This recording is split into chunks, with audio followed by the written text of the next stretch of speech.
Hi, I'm Kirby Glad. I'm a professional registered parliamentarian, and I'm doing this video on advanced handling of motions.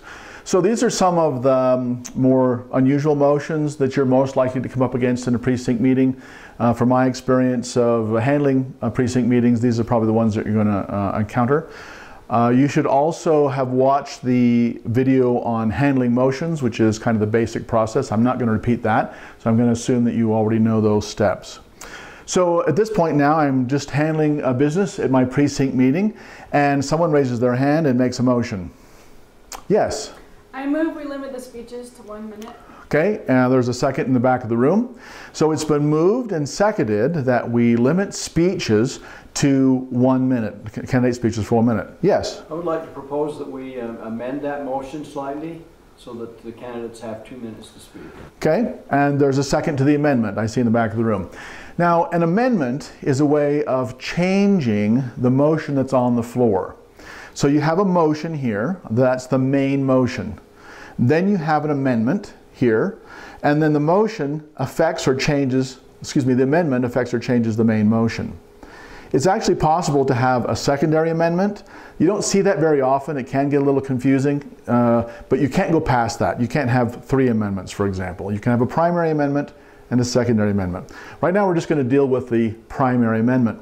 And the way I do this is I'm just going to handle it exactly like a motion, but recognize that it is an amendment and all the rules are the same. Okay, it's been moved and seconded to amend the motion so that the limits of speech be only 2 minutes rather than 1 minute. Now, this is a motion about limiting debate, so it's not debatable. So we'll go directly to a vote first on the amendment. And the amendment is that we change the main motion to read that we limit speeches to 2 minutes. Now, if you vote yes for this, we haven't limited speeches yet. We've just changed the proposal that's available to us, the motion that's on the floor. We will have changed it to be 2 minutes. So those in favor of changing the motion, amending the motion to read that we should limit debate to 2 minutes per candidate, raise your hand. Thank you. Those opposed? The ayes have it, and so the motion is amended. The motion now on the floor is that candidate speeches be limited to 2 minutes. Now, if we, in just a second, I'm going to take a vote on this main motion. If this motion hasn't been approved yet, so right now, candidate speeches are not limited. We only have the proposal on the floor, the motion that candidate speeches be limited. Okay, there is no discussion because this is not a debatable motion.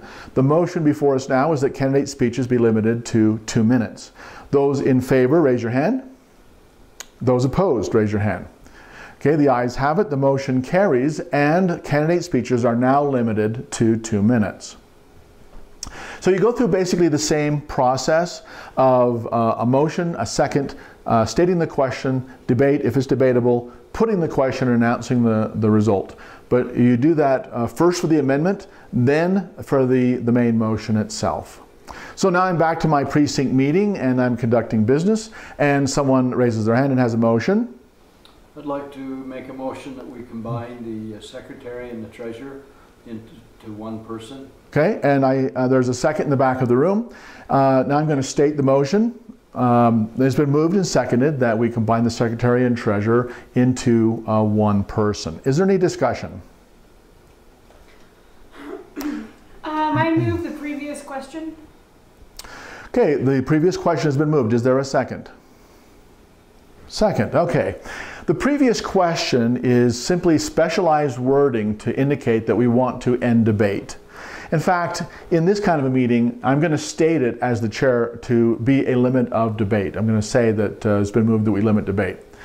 People who have knowledge about Robert's rules may say previous question, or they may just say limit debate. But here's the key points. You have to be recognized. You can't just yell out, I move previous question. Okay, so as a chair, keep order in your meeting and make sure that people who are moving the previous question are recognized first.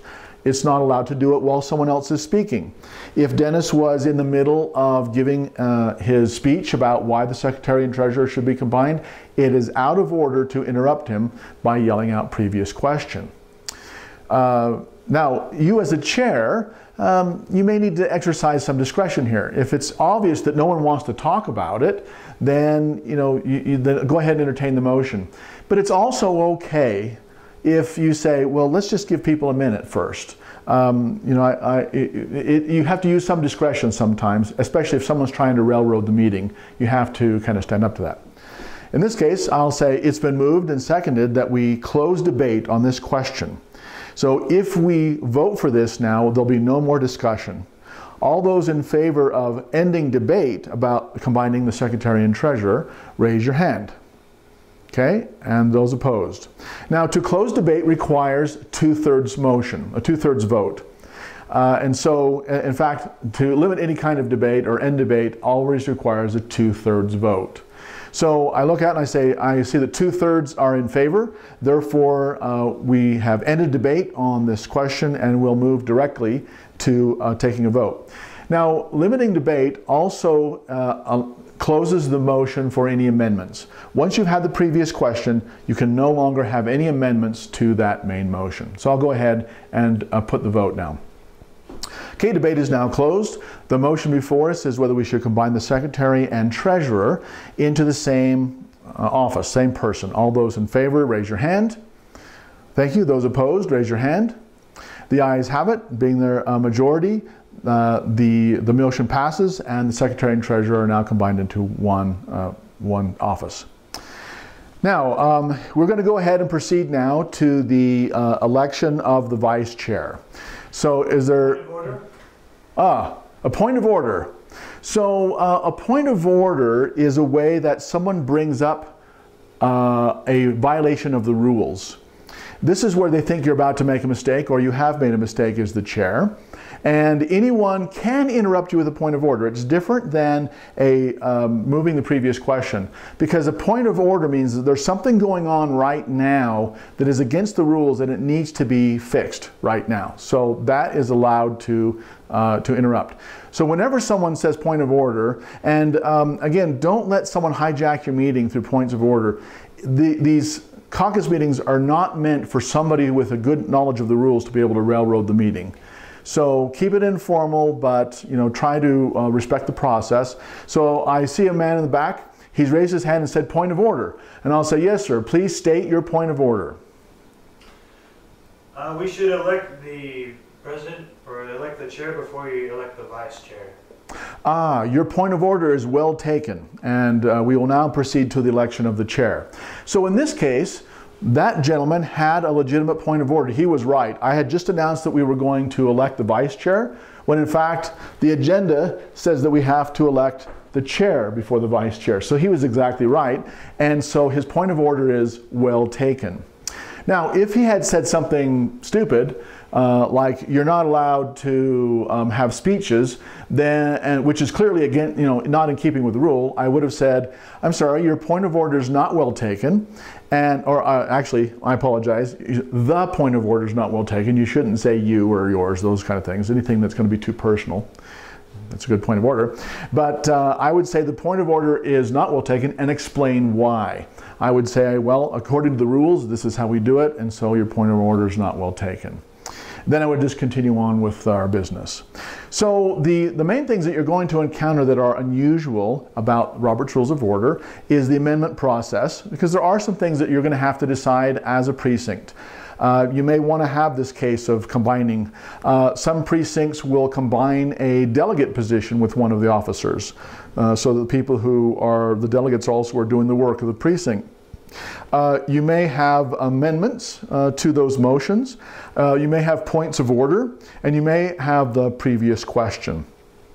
So those four things are handy to kind of have a good feeling about how to handle in a small meeting. Again, the purpose is not to really stand on the rules as much as it is to make sure that the meeting is fair. You will have people in your precinct who have a basic understanding of the rules, and it's good if you do too.